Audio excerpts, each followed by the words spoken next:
ಒಂದು ವಿಡಿಯೋದಲ್ಲಿ ನಾವುಗಳು ಬಗಳಾಮುಖಿ ದೇವಿಯ ಒಂದು ಸಾಧನೆಯ ಬಗ್ಗೆ ತಿಳಿದುಕೊಳ್ಳೋಣ. ಸುಮಾರು ಜನಕ್ಕೆ ಗೊತ್ತಿಲ್ಲ ಬಗಳಾಮುಖಿ ದೇವಿ ಅಂದರೆ ಯಾರು ಅಂತ ಗೊತ್ತಿಲ್ಲ. ಸಾಧಕರಿಗೆ, ಮಂತ್ರವಾದಿಗಳಿಗೆ, ಜ್ಯೋತಿಷ್ಯರಿಗೆ ಇವ್ರಿಗೆ ಮಾತ್ರ ಗೊತ್ತಿರುತ್ತೆ. ಆದರೆ ನಾರ್ಮಲ್ ಜನರಿಗೆ ಈ ಬಗಳಾಮುಖಿ ದೇವಿಯ ಬಗ್ಗೆ ಅಷ್ಟು ತಿಳುವಳಿಕೆ ಇಲ್ಲ. ನೋಡಿ, ಬಗಳಾಮುಖಿ ದೇವಿಯ ಬಗ್ಗೆ ಒಂದು ಶಾರ್ಟ್ ಆಗಿ ತಿಳ್ಕೊಳ್ಳೋಣ ಇವತ್ತಿನ ಈ ಒಂದು ವಿಡಿಯೋದಲ್ಲಿ. ನೋಡಿ, ಪಾರ್ವತಿ ದೇವಿಯ ಒಂದು 10 ಅವತಾರಗಳು, ಅಂದರೆ ಸುಮಾರು ಅವತಾರಗಳಿದೆ. ಪಾರ್ವತಿ ದೇವಿಯ ಅವತಾರಗಳು ಸುಮಾರಿದೆ. ಅದರಲ್ಲಿ ಮುಖ್ಯವಾಗಿ 10 ಪ್ರಮುಖವಾಗಿರ್ತಕ್ಕಂತಹ ಒಂದು ಅವತಾರಗಳನ್ನು ಲೆಕ್ಕಕ್ಕೆ ತೆಗೆದುಕೊಳ್ತಾರೆ. ಹಾಗೆ ಈ 10 ಅವತಾರಗಳಲ್ಲಿ ಬಂದಂತಹ ವಿದ್ಯೆನೇ ದಶ ಮಹಾವಿದ್ಯೆ ಅಂತಲೂ ಸಹ ಕರೀತಾರೆ. ಈ ದಶ ಮಹಾವಿದ್ಯೆಯಲ್ಲಿ ಯಂತ್ರ, ತಂತ್ರ, ಮಂತ್ರ, ನಮ್ಮ ಸಮಸ್ಯೆಗಳಿಗೆ ಪರಿಹಾರ, ಪೂಜೆ, ಪುನಸ್ಕಾರ, ದಾನ, ಧರ್ಮ, ಮೋಕ್ಷ, ಮುಕ್ತಿ, ಈ ರೀತಿ ಸುಮಾರು ರೀತಿಯ ಒಂದು ವಿದ್ಯೆ ಇದೆ, ದಶ ಮಹಾವಿದ್ಯೆ ಇದೆ.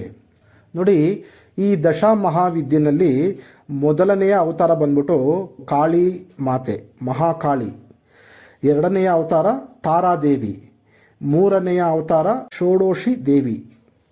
ನಾಲ್ಕನೆಯ ಅವತಾರ ತ್ರಿಪುರ ಭೈರವಿ. 5ನೇ ಅವತಾರ ಭುವನೇಶ್ವರಿ. 6ನೇ ಅವತಾರ ಚಿನ್ನಮಸ್ತಾ ದೇವಿ. 7ನೇ ಅವತಾರ ಧೂಮಾವತಿ. 8ನೇ ಅವತಾರ ಬಗಳಾಮುಖಿ. 9ನೇ ಅವತಾರ ಮಾತಂಗಿ. 10ನೇ ಅವತಾರ ಕಾಮಾಖ್ಯ ದೇವಿ.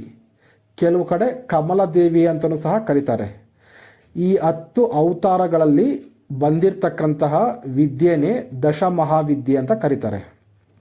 ಅದರಲ್ಲಿ ಈಗ ನಾವು ಇವತ್ತಿನ ಈ ಒಂದು ವಿಡಿಯೋದಲ್ಲಿ ನಾವು ತೆಗೆದುಕೊಳ್ತಾ ಇರ್ತಕ್ಕಂಥ ವಿಷಯ ಬಂದ್ಬಿಟ್ಟು ಬಗಳಾಮುಖಿ ದೇವಿ ಯಾವುದಕ್ಕೆ ತುಂಬ ಪ್ರಚಲಿತ ಅಂತಂದರೆ ನಮ್ಮ ಶತ್ರುವಿನ ನಾಶಕ್ಕೆ.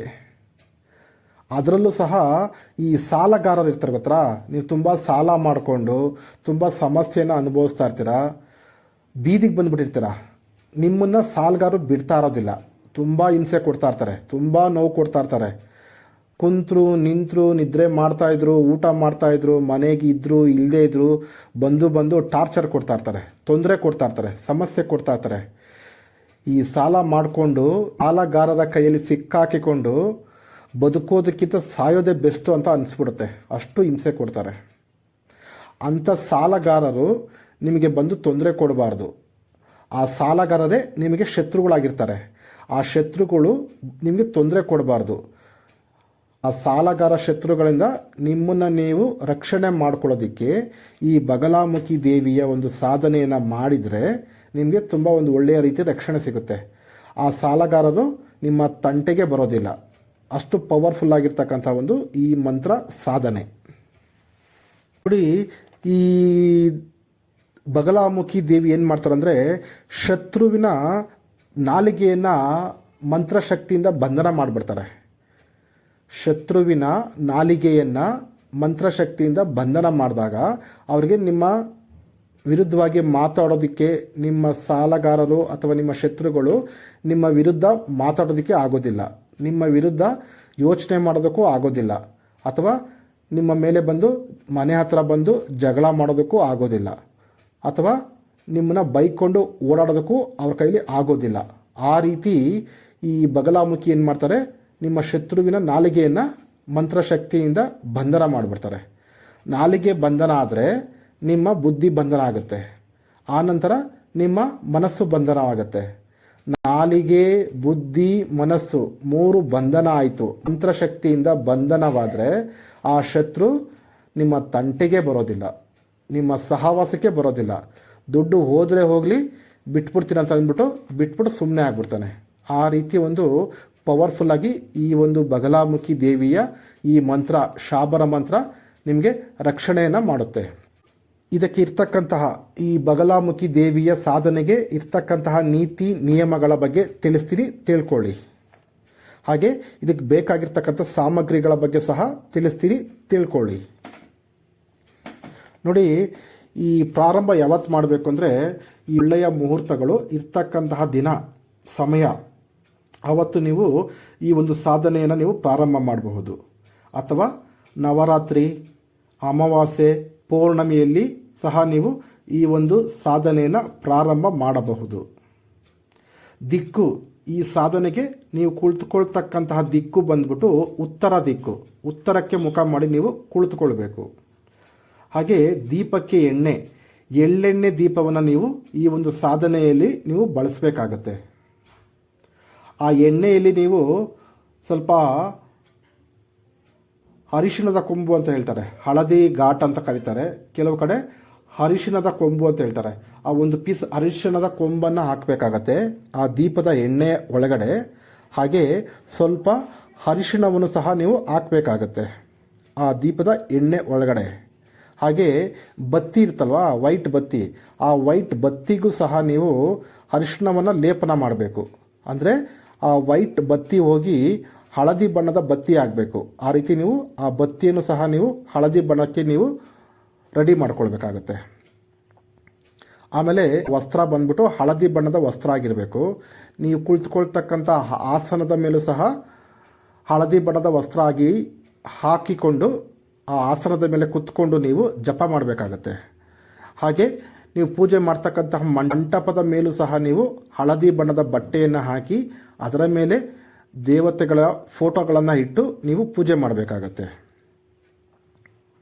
ಹಾಗೆ ಮಾಲೆ ನೋಡಿ, ಈ ಒಂದು ಜಪಕ್ಕೆ ನಿಮಗೆ ಅರಿಶಿಣದ ಕೊಂಬಿನಿಂದ ಒಂದು ಮಾಲೆಯನ್ನು ನೀವು ರೆಡಿ ಮಾಡ್ಕೊಳ್ಬೇಕು.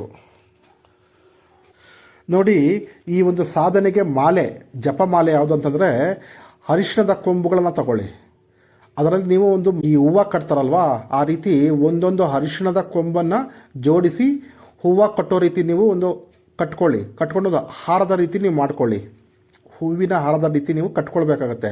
ಬರೀ ಅರಿಶಿಣದ ಕೊಂಬನ್ನು ತಂದು ಅದನ್ನು ನೀವು ಮಾಲೆ ಮಾಡ್ಕೊಳ್ಬೇಕು. 108 ಅರಿಶಿಣದ ಕೊಂಬಿನಿಂದ ಒಂದು ಮಾಲೆಯನ್ನು ನೀವು ತಯಾರು ಮಾಡಿಕೊಳ್ಬೇಕು.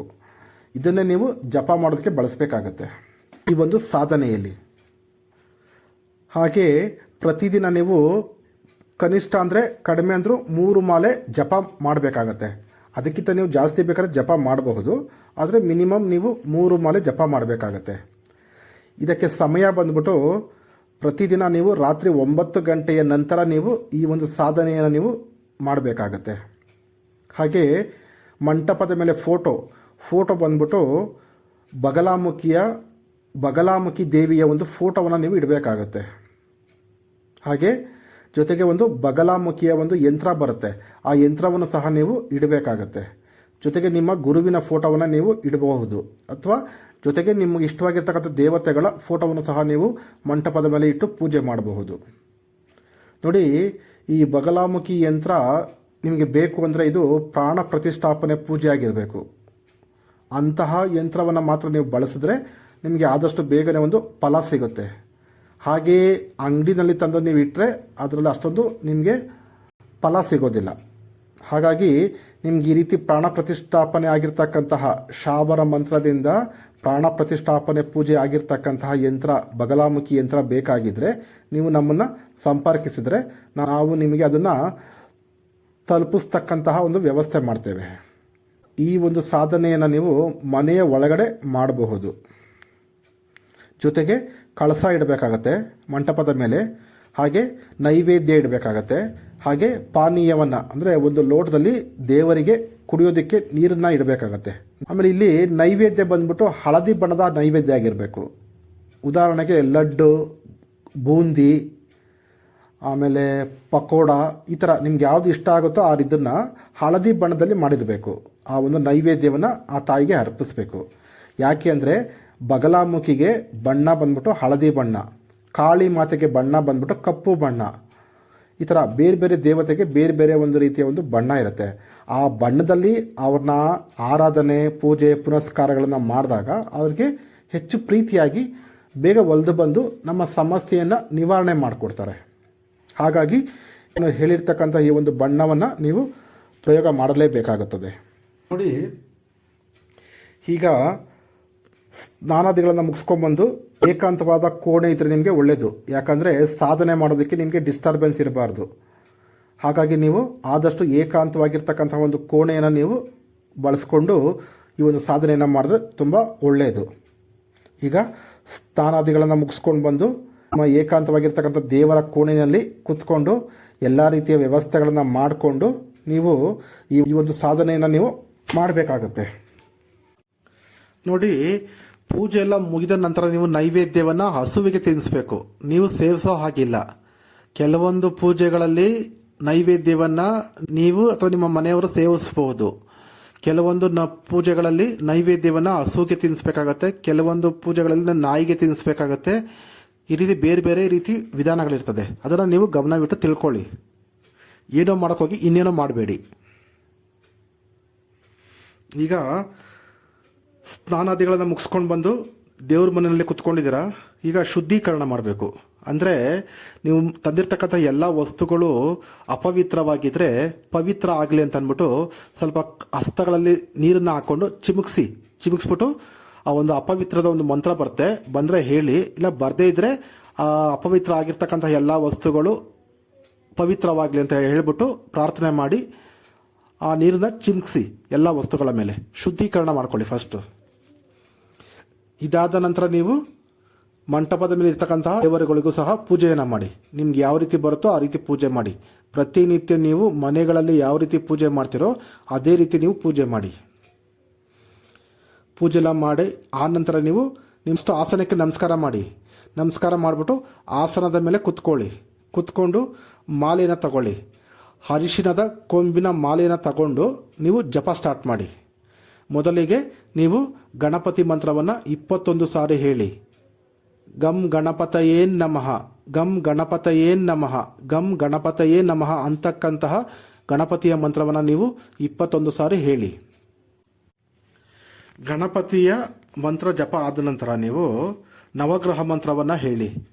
ಓಂ ಬ್ರಹ್ಮ ಮುರಾರಿ ತ್ರಿಪುರಾಂತಕಾರಿ ಭಾನು ಶಶಿ ಭೂಮಿ ಸುತೋ ಬುಧಶ್ಚ ಗುರುಶ್ಚ ಶುಕ್ರ ಶನಿ ರಾಹುಕೇತವ ಸರ್ವೇ ಗ್ರಹಂ ಶಾಂತಿಕರ ಭವಂತು ಅಂತಕ್ಕಂತಹ ನವಗ್ರಹ ಮಂತ್ರವನ್ನು 9 ಸಾರಿ ಆದರೂ ಹೇಳಿ ಅಥವಾ 21 ಸಾರಿ ಆದರೂ ಹೇಳಿ. ಇದಾದ ನಂತರ ನೀವು ಗುರುವಿನ ಪೂಜೆಯನ್ನು ಮಾಡಿ ಗುರುವಿನ ಮಂತ್ರವನ್ನು ಹೇಳಬೇಕಾಗತ್ತೆ. ನಿಮಗೆ ಯಾರಾದರೂ ಗುರುಗಳಿದ್ರೆ ಆ ಗುರುಗಳು ಕೊಟ್ಟಿರ್ತಕ್ಕಂತಹ ಗುರು ಮಂತ್ರವನ್ನು ಜಪ ಮಾಡಿ 108 ಸಾರಿ. ಅಥವಾ ನಿಮ್ಗೆ ಯಾರು ಗುರುಗಳು ಇಲ್ಲ ಅಂತಂದರೆ ನೀವು ಪರಮೇಶ್ವರನ್ನ ಶಿವನನ್ನು ಈ ಒಂದು ಸಾಧನೆಗೆ ಗುರುವಾಗಿ ಸ್ವೀಕರಿಸಿ. ನೋಡಿ, ಶಿವನ ಗುರು ಮಂತ್ರ ಈ ರೀತಿ ಇದೆ. ಓಂ ನಮ ಶಿವಾಯ, ಓಂ ನಮ ಶಿವಾಯ, ಓಂ ನಮ ಶಿವಾಯ. ಈ ಗುರು ಮಂತ್ರವನ್ನು ನೀವು 108 ಸಾರಿ ಜಪ ಮಾಡಿ.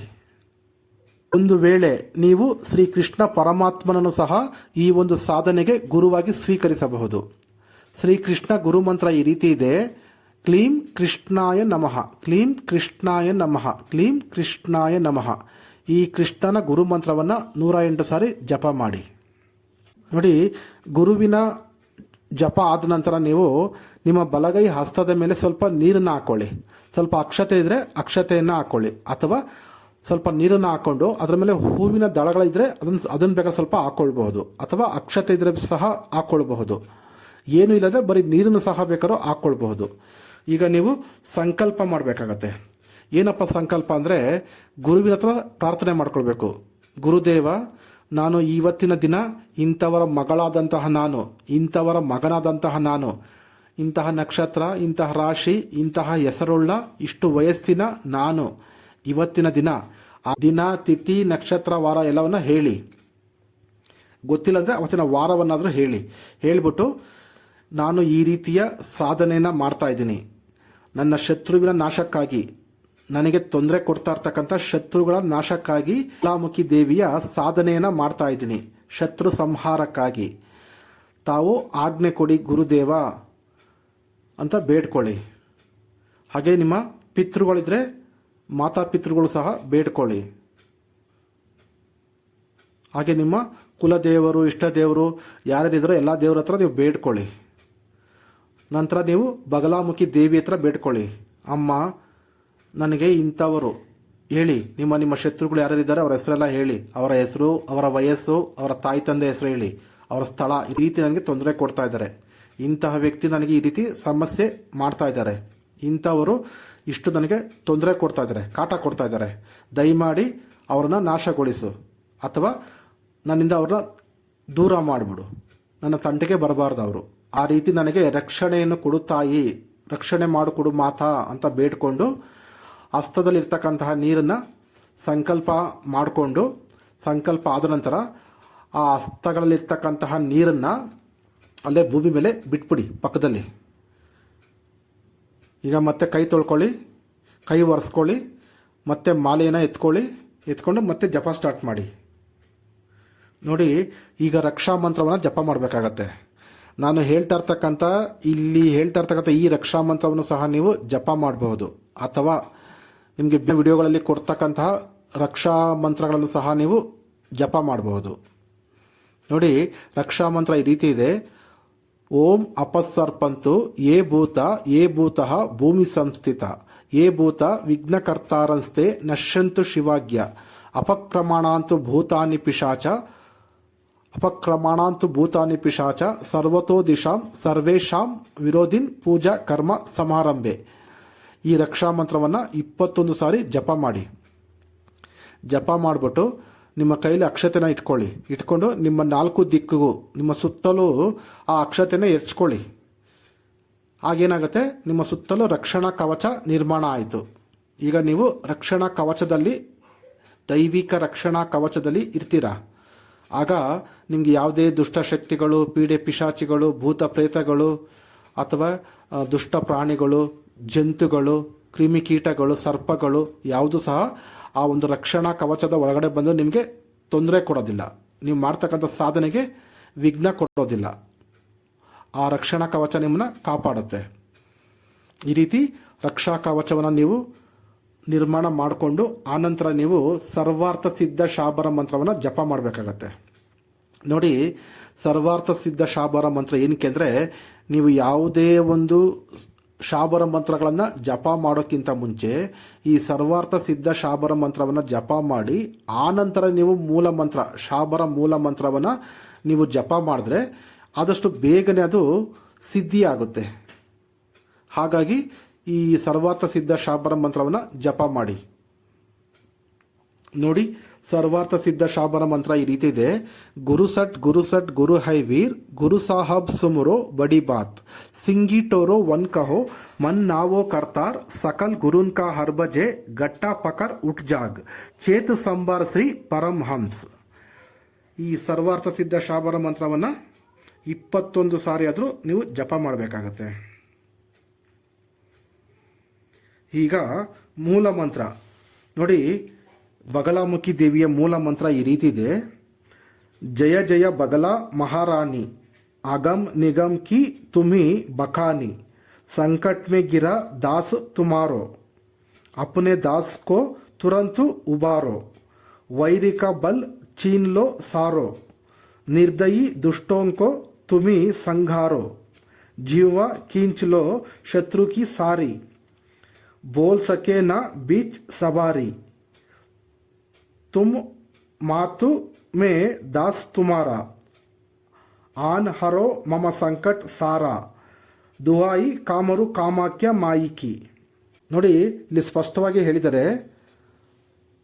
ಶತ್ರುವಿನ ಬಲವನ್ನು, ಶಕ್ತಿಯನ್ನು ಕ್ಷೀಣಿಸು, ನಾಶ ಮಾಡು.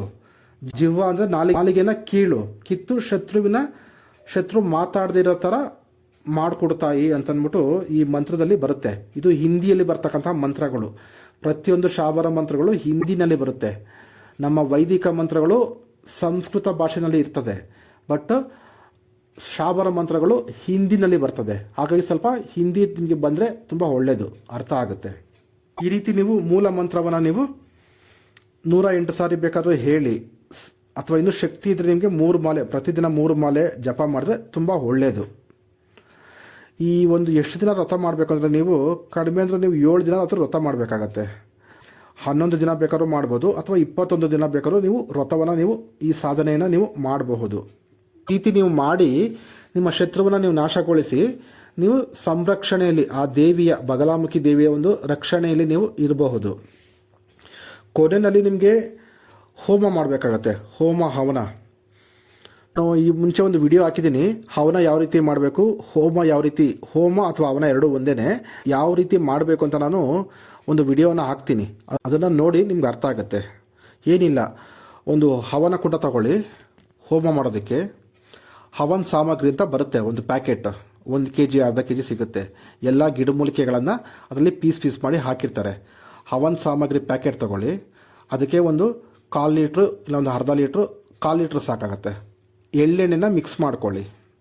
ಜೊತೆಗೆ ಒಂದು 1/4 kg ಅಥವಾ ಅರ್ಧ kg ಹಳದಿ ಸಾಸಿವೆ ತಗೊಂಡು ಆ ಹವನ್ ಸಾಮಗ್ರಿಗೆ ಮಿಕ್ಸ್ ಮಾಡ್ಕೊಳ್ಳಿ.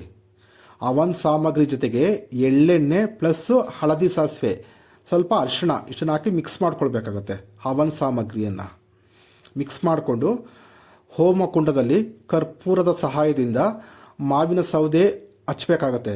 ಬೇರೆ ಸೌದೆನ ಯೂಸ್ ಮಾಡೋ ಹಾಗಿಲ್ಲ. ಮಾವಿನ ಸೌದೆ ಹೋಮಕ್ಕೆ ತುಂಬ ಶ್ರೇಷ್ಠವಾಗಿರ್ತಕ್ಕಂಥ ಒಂದು ಸೌದೆ. ಮಾವಿನ ಸೌದೆಯನ್ನು ಹೋಮ ಕುಂಡದಲ್ಲಿ ಇಟ್ಟು ಕರ್ಪೂರದ ಸಹಾಯದಿಂದ ಯಜ್ಞವನ್ನು ಅಂದರೆ ಬೆಂಕಿನ ಪ್ರಜ್ವಲಿಸಿ ಹೋಮವನ್ನು ಪ್ರಾರಂಭ ಮಾಡಿ. ಏನಿಲ್ಲ, ಒಂದು ಸಿಂಪಲ್, ವೆರಿ ಸಿಂಪಲ್. ಒಂದು ಸಾರಿ ಮಂತ್ರವನ್ನು ಹೇಳಿ 1 ಚಿಟಿಕಿ ಈ ಹವನ್ ಸಾಮಗ್ರಿಯನ್ನು ಹೋಮಕುಂಡಕ್ಕೆ ಹಾಕಿ. 1 ಸಾರಿ ಮಂತ್ರವನ್ನು ಹೇಳಿ 1 ಚಿಟಿಕಿ ಹವನ್ ಸಾಮಗ್ರಿಯನ್ನು ಹೋಮಕುಂಡಕ್ಕೆ ಹಾಕಿ. ಈ ರೀತಿ ನೀವು 108 ಮಂತ್ರವನ್ನು ಹೇಳಿ 108 ಸಾರಿ ಹವನ್ ಸಾಮಗ್ರಿಯನ್ನು ಹೋಮಕುಂಡಕ್ಕೆ ನೀವು ಹಾಕಬೇಕಾಗತ್ತೆ. ಈ ರೀತಿ ಮಾಡಿ ಹೋಮವನ್ನು ಮುಕ್ತಾಯಗೊಳಿಸಿ. ಕೊನೆಯಲ್ಲಿ ನೀವು ಒಂದು ಎಲೆ, ಅಡಿಕೆ, ಒಂದು ಸ್ವೀಟ್ಸು ಅಥವಾ ಏನಾದರೂ ಒಂದು ಹಣ್ಣು ಅದನ್ನು ಇಟ್ಬಿಟ್ಟು ಹೋಮಕ್ಕೆ ನೈವೇದ್ಯ ಕೊಡಬೇಕು. ಪೂರ್ಣಾಹುತಿ ಕೊಟ್ಟು ಹೋಮವನ್ನು ಗೊಳಿಸಿ ಅನಂತರ ಕರ್ಪೂರ ಸಹಾಯದಿಂದ ಪೂಜೆಯನ್ನು ಮಾಡಿ ಪ್ರಾರ್ಥನೆಯನ್ನು ಮಾಡಿಕೊಳ್ಳಿ. ನಿಮ್ಮ ಶತ್ರು ನಾಶ ಆಗಲಿ ಅಂತ ಅಂದ್ಕೊಂಡು ಕರ್ಪೂರವನ್ನು ಹಚ್ಚಿ ಪೂಜೆಯನ್ನು ಮಾಡಿ. ಇದು ಹೋಮ ಮಾಡ್ತಕ್ಕಂಥ ವಿಧಾನ. ಆದರೆ ನೀವು ಪ್ರತಿದಿನ ಮಾಡ್ತಿರಲ್ಲ ಪೂಜೆ, ಪ್ರತಿದಿನ ಮಾಡೋ ಪೂಜೆನಲ್ಲಿ ಯಾವ ರೀತಿ ಮಾಡಬೇಕಂದ್ರೆ, ನಿಮ್ಮದು ಮೂಲ ಮಂತ್ರ ಎಲ್ಲ ಮುಗ್ದ ನಂತರ, ಮೂಲ ಮಂತ್ರ ಜಪ ಎಲ್ಲ ಆದ ನಂತರ ನೀವು ಕರ್ಪೂರವನ್ನು ಹಚ್ಚಿ ಮಹಾಮಂಗಳಾರತಿಯನ್ನು ನೀವು ಮಾಡಬೇಕಾಗತ್ತೆ. ದೇವಿಗೆ ಮಹಾಮಂಗಳಾರತಿಯನ್ನು ಮಾಡಿ ಆನಂತರ ನೀವು ಪ್ರಾರ್ಥನೆ ಮಾಡ್ಕೊಳ್ಬೇಕು, ಅರ್ಪಣೆ ಮಾಡಬೇಕು. ಅಂದರೆ, ಅಮ್ಮ ಮಾತಾ, ನಾನು ಮಾಡಿರ್ತಕ್ಕಂಥ ಇವತ್ತಿನ ಈ ಒಂದು ಪೂಜೆಯನ್ನು ಸ್ವೀಕರಿಸು ತಾಯಿ, ನೈವೇದ್ಯವನ್ನು ಸ್ವೀಕರಿಸು, ಪಾನೀಯವನ್ನು ಸ್ವೀಕರಿಸು, ಅರಿಶಿಣ ಕುಂಕುಮವನ್ನು ಸ್ವೀಕರಿಸು, ತಾಂಬೂಲವನ್ನು ಸ್ವೀಕರಿಸು. ಈ ರೀತಿ ಅಲ್ಲಿ ನೀವೇನೇನು ಇಟ್ಟಿದ್ದೀರೋ ಅವೆಲ್ಲವನ್ನು ಅರ್ಪಣೆ ಮಾಡಿ. ಅರ್ಪಣೆ ಪೂಜೆ ಆಯಿತು. ಆನಂತರ ನೀವು ಕೈ ಮುಗಿದು ಕ್ಷಮಾ ಪ್ರಾರ್ಥನೆ ಮಾಡ್ಕೊಳ್ಬೇಕಾಗತ್ತೆ. ಕ್ಷಮಾ ಪ್ರಾರ್ಥನೆ ಅಂದರೆ, ಅಮ್ಮ, ನಾನು ಮಾಡಿರ್ತಕ್ಕಂತಹ ಇವತ್ತಿನ ಈ ಒಂದು ಪೂಜೆಯಲ್ಲಿ, ಈ ಒಂದು ಸೇವೆಯಲ್ಲಿ, ಈ ಒಂದು ಸಾಧನೆಯಲ್ಲಿ ಏನಾದರೂ ಒಪ್ಪು ತಪ್ಪುಗಳಾಗಿದ್ರೆ ದಯಮಾಡಿ ಕ್ಷಮಿಸು ತಾಯಿ ಅಂತ ಬೇಡ್ಕೊಳ್ಳಿ, ಕ್ಷಮಾ ಪ್ರಾರ್ಥನೆ ಮಾಡ್ಕೊಳ್ಳಿ. ಇಷ್ಟಾದ ಮೇಲೆ ನಿಮ್ಮ ಪೂಜೆ ಮುಗೀತು. ಇದನ್ನು ನೀವು ಪ್ರತಿದಿನ ಮಾಡಬೇಕಾಗತ್ತೆ. ಹೋಮ ಮಾಡುವಾಗ ಆ ರೀತಿ ಮಾಡಬೇಕಾಗತ್ತೆ. ನಾನು ಮುಂಚೆ ಹೇಳಿದ್ನಲ್ವ, ಆ ರೀತಿ ನೀವು ಹೋಮ ಮಾಡಬೇಕಾಗತ್ತೆ. ವೀಕ್ಷಕರೇ, ಇಂದು ಸಾಧನೆಗೆ ಇರ್ತಕ್ಕಂಥ ನೀತಿ ನಿಯಮಗಳೇನಪ್ಪ ಅಂತಂದರೆ, ಬ್ರಹ್ಮಚರ್ಯವನ್ನು ಪಾಲನೆ ಮಾಡಬೇಕು. ಎಷ್ಟು ದಿನ ವ್ರತವನ್ನು ಮಾಡ್ತಿರೋ ಅಷ್ಟು ದಿನ ನೀವು ಬ್ರಹ್ಮಚರ್ಯವನ್ನು ಪಾಲನೆ ಮಾಡಬೇಕಾಗತ್ತೆ. ಸಾತ್ವಿಕ ಆಹಾರವನ್ನು ಸೇವನೆ ಮಾಡಬೇಕಾಗತ್ತೆ. ಮಾಂಸಾಹಾರ ಸೇವನೆ ಮಾಡೋ ಹಾಗಿಲ್ಲ, ಡ್ರಿಂಕ್ಸ್ ಕುಡಿಯೋ ಹಾಗಿಲ್ಲ, ಸಿಗರೇಟು ಸೇದೋ ಹಾಗಿಲ್ಲ. ಆಮೇಲೆ ನೀವು ಫ್ರೀ ಇದ್ದಾಗೆಲ್ಲ ಆ ತಾಯಿಯ ಒಂದು ಬಗಲಾಮುಖಿ ದೇವಿಯೇ ನಮಃ ಅಂತಕ್ಕಂತಹ ಒಂದು ನಾಮ ಜಪವನ್ನು ನೀವು ಮಾಡಬೇಕಾಗತ್ತೆ. ಮನಸ್ಸಿನಲ್ಲಿ ಹೇಳ್ಕೊಳ್ತಾ ಇರೋದು ಫ್ರೀ ಇದ್ದಾವಾಗೆಲ್ಲ. ನೋಡಿ, ಈಗ ಪ್ರಯೋಗವನ್ನು ನಾನು ತಿಳಿಸ್ತೀನಿ. ಯಾವ ರೀತಿ ಪ್ರಯೋಗ ಮಾಡಬೇಕಂದ್ರೆ, ಈ ಹೋಮ ನೀವು ಕೊನೆಯ ದಿನ ನೀವು ಹೋಮ ಮಾಡಿರ್ತೀರ. ಹೋಮ ಎಲ್ಲ ಮುಗ್ದ ನಂತರ ಆ ಹೋಮದ ಬೂದಿ ಇರುತ್ತಲ್ವಾ, ಆ ಬೂದಿಯನ್ನು ತಗೊಂಡು ಹೋಗಿ ಆ ಶತ್ರುವಿನ ಮನೆ ಹತ್ರ ನೀವು ಹಾಕಬೇಕಾಗತ್ತೆ. ಅಥವಾ ಶತ್ರು ಓಡಾಡತಕ್ಕಂತಹ ಜಾಗದಲ್ಲಿ ನೀವು ಅದನ್ನು ಹಾಕಬೇಕಾಗತ್ತೆ. ಆ ಬೂದಿಯನ್ನು, ಆ ಭಸ್ಮವನ್ನು, ಹೋಮದ ಭಸ್ಮವನ್ನು ತುಳಿದಂತಹ ಶತ್ರು ಅವನಿಗೆ ಕಾಲಕ್ರಮೇಣ ಬುದ್ಧಿ ಭ್ರಮಣೆಯಾಗಿ ಅವನಿಗೆ ನಿಮ್ಮ ಮೇಲೆ ಇರ್ತಕ್ಕಂಥ ಗಮನ, ಜ್ಞಾನ, ಜ್ಞಾನ, ನಿಮ್ಮ ಮೇಲೆ ಇರ್ತಕ್ಕಂತಹ ಕೋಪ, ತಾಪ ಎಲ್ಲ ಶಮನವಾಗಿ ನಿಮ್ಮ ಮೇಲೆ, ನಿಮ್ಮ ತಂಟೆಗೆ ಬರೋದಿಲ್ಲ. ಆ ರೀತಿ ಸ್ತಂಭನ ಆಗ್ಬಿಡ್ತಾನೆ. ಇಷ್ಟು ಈ ಒಂದು ಪ್ರಯೋಗ. ಅಥವಾ ನೀವು ಇನ್ನೊಂದು ಕೆಲಸ ಮಾಡ್ಬೋದು. ನಿಮ್ಮ ಶತ್ರು ಮನೆ ಹತ್ರ ನೀವು ಹೋಗಿ ಹಾಕೋದಕ್ಕೆ ಆಗೋದಿಲ್ಲ ಅಂತಂದರೆ ಶತ್ರುನೇ ಹುಡ್ಕೊಂಬಂದು ಮನೆ ಹತ್ರ ಜಗಳ ಮಾಡ್ತಾನೆ. ಉದಾಹರಣೆಗೆ ಯಾರೋ ಒಬ್ಬ ಸಾಲಗಾರ, ದುಡ್ಡು ಕೊಡ್ಬೇಕು ನಾವು ನಾಳೆ ಅವನಿಗೆ, ಅವ್ನು ಬಂದು ನಮಗೆ ತೊಂದರೆ ಕೊಡ್ತಾನೆ, ಮನೆ ಹತ್ರ ಬಂದ್ಬಿಟ್ಟು ಜಗಳ ಮಾಡಿ ಮಾನ ಮರ್ಯಾದೆ ತೆಗಿತೀನಿ ಅಂತವನೇ ಅಂತ ಅಂದ್ಕೊಂಡಿದ್ರೆ ಅಂತಹ ಸಂದರ್ಭದಲ್ಲಿ ನೀವು ಈ ಭಸ್ಮವನ್ನು ನೀವು ನಿಮ್ಮ ಗೇಟಿನ ಬಳಿ ಹಾಕ್ಕೊಳ್ಬೋದು. ಅಥವಾ ನಿಮ್ಮ ಬಾಗಿಲಿನ ಹೊಸ್ತಿಲಿದೆಯಲ್ಲ, ಮನೆ ಮುಖ್ಯ ದ್ವಾರ ಹೊಸ್ತಿಲು, ಅಲ್ಲೂ ಸಹ ನೀವು ಹಾಕ್ಕೊಳ್ಬೋದು. ಅದನ್ನು ತುಳ್ಕೊಂಡು ಬಂದಂತಹ ಆ ಶತ್ರು ಸಂಪೂರ್ಣವಾಗಿ ಸ್ತಂಭನ ಕ್ರಿಯೆಗೆ ಒಳಪಟ್ಟು ಅವನ ಬುದ್ಧಿ ಭ್ರಮಣೆಯಾಗಿ, ಮನಸ್ಸು ಚಂಚಲವಾಗಿ, ನಾಲಿಗೆ ಮಂತ್ರಶಕ್ತಿಯಿಂದ ಬಂಧನವಾಗಿ ಅವನು ಜಗಳ ಮಾಡ್ದೇನೆ ಸುಮ್ಮನೆ ಹೊರಟೋಗ್ಬಿಡ್ತಾನೆ. ಒಂದು ರೀತಿಯ ಪವಾಡದ ರೀತಿ ಆಗ್ಬಿಡ್ತದೆ ಈ ಒಂದು ಪ್ರಯೋಗದ ಕ್ರಮ. ಸರಿ ವೀಕ್ಷಕರೇ, ಇಷ್ಟು ಹೇಳ್ತಾ ಇವತ್ತಿನ ಈ ಒಂದು ವಿಡಿಯೋವನ್ನು ಇಲ್ಲಿಗೆ ಮುಗಿಸ್ತಾ ಇದ್ದೀನಿ. ಧನ್ಯವಾದಗಳು.